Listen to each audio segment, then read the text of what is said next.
Why is it that whenever they have an Applejack episode, they feel that they need to shoehorn in conflict? I mean, Bats proved that a perfectly characterized Applejack could easily hold an episode. Now, the shoehorn conflict and Applejack acting uncharacteristically crazy may remind most about Apple Family Reunion. This episode actually reminds me of feeling Pinky keen. Conflict based on contrivance thrown in our face repeatedly, giant monster fight, and half-assed moral at the end. And we'll be getting to that. Unlike feeling Pinky keen though, I didn't find this episode very funny. But let's get started. The Apple family decides that Apple Bloom is finally ready to stay home alone for a few hours, while they go on some dangerous deliveries. It's about time too. I mean, Apple Bloom does frequent the Everfree Forest to make potions with Sakura, and she wanders about Ponyville all on her own. Yeah, that's going to be an important fact, so we're gonna have to remember that. I like the setup here. It usually does lead to a pretty cliche story, but it's pretty hard to screw up. Then again, our writer found a way. But once again, we'll get there. Apple Bloom is pretty excited about this, but Applejack tells her that it's a big responsibility. And then Applejack says the only reason that they let Apple Bloom stay home alone is because they needed to go through dangerous terrain. Nothing out of the ordinary yet.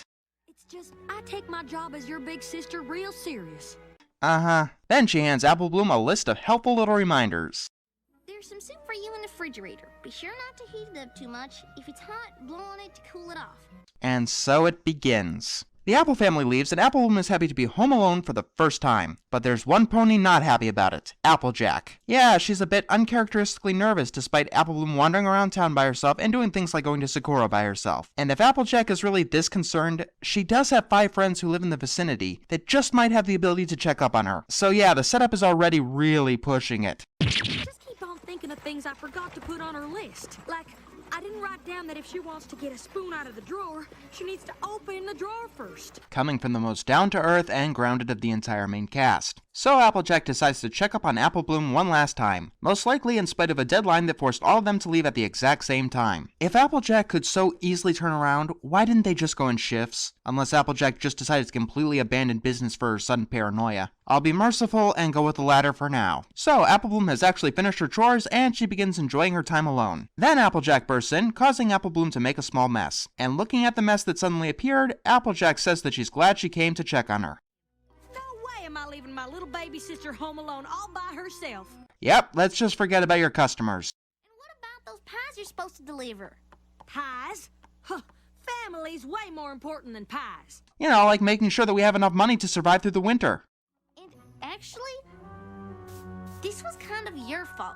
You guys want to remember that for me? Because I don't think that Scotty here did. Apple Bloom accidentally spills some soup, and Applejack says that she's not leaving Apple Bloom home alone ever again. I kinda thought that overreacting was Twilight's thing. Alright, complain. How would I buy this setup? I don't know, maybe if Applejack discovered Apple Bloom in actual danger? Like say she was facing a cockatrice, or maybe a chimera, or something like that. That'd be plenty of reason to be paranoid over Apple Bloom's health and safety. So Applejack becomes Stalker Jack and begins overreacting to everything, and starts babying her little sister. Some people might find this kind of stuff funny, and I could see where they're coming from. But for me, it's annoying at best and creepy at absolute worst. Fine, I can take care of myself. I don't need you watching over me. I appreciate you trying to make me feel better, but don't worry. Someone's insecure. Actually, that would make things a little bit more believable, but there wasn't any hints given to the audience that that might have been the case, and Applejack isn't that stoic. The way that Applejack is this doting with a genuine smile makes it seem like that she has a very real obsession. So Apple Bloom decides that she'll deliver the pies in order to prove herself to Applejack, while Sweetie Belle and Scootaloo take her place. They even sing about it. I don't need her watching over me. Stop! No time for a song. Okay, that was pretty funny. And so Apple Bloom goes off while Sweetie Belle and Scootaloo try to take her place. Wow, Apple Bloom, that's a nice horn you've got there. And you even dyed your mane. That's a nice new color for you. Scotty, you made Applejack obsessed, creepy, and paranoid, not blind. With how paranoid that Applejack is, you'd think that she'd take a closer look at some point. Eventually, Sweetie Belle actually falls asleep, and Applejack checks up on her. But Scootaloo accidentally gives them up. Then they reveal that Apple Bloom is making the pie delivery. Didn't you hear how difficult and dangerous it was? Yeah, you almost made it sound scarier than the fucking rake. So Applejack realizes that she made a mistake. Okay, Rarity's on her way here to look after you two. Hold on a minute. Why couldn't Rarity do this earlier if you were so worried about Apple Bloom before? I mean, I could assume that she was busy, but it'd be nice to get a little bit of inclination towards that. And then we get to easily the best part of the episode. Apple Bloom ends up in a flaming geyser area and comes face to face with the Chimera. This thing is loaded with personality, and makes a really interesting character. I don't suppose it makes the full combo of humorous and threatening, but I do like the attempt. There feels like effort done here, and actual research into how a character is supposed to act and behave. The Chimera wants the pies, but when Apple Bloom refuses to give them, they try to eat her too. Apple Bloom manages to outrun the Chimera and hides the pies for long enough for Applejack to actually find them. But first this happens. You know, you've got no idea what it's like to have a sister constantly looking over your shoulder.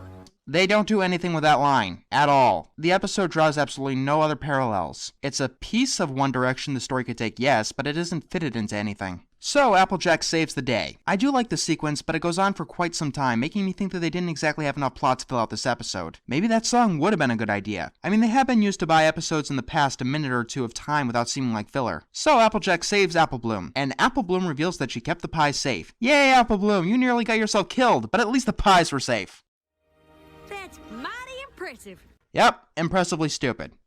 Any pony who can do that on her own, well, she don't need some pony like me babying her. I don't know where to begin. Making a mess? That requires 24-hour surveillance, but nearly getting yourself killed by a Chimera? That proves that you're able to take care of yourself. Also, Applejack never receives any consequences for this mess that she caused. I think that guilt is the only reason she's letting Apple Bloom off the hook at the end. It's a bad episode, and it's sad because there are plenty of things that I liked, which puts it ahead of Power Ponies and definitely ahead of Rainbow Falls at least. With a bit of tweaking, this could have worked. I don't know, maybe Apple Bloom in grave danger should have been put at the start of the episode. It would have made Apple Bloom look a little incompetent, but that's okay because she is a child. Also, you should have toned down Applejack's paranoia like 12 dozen notches. She made Lesson Zero's Twilight look sane.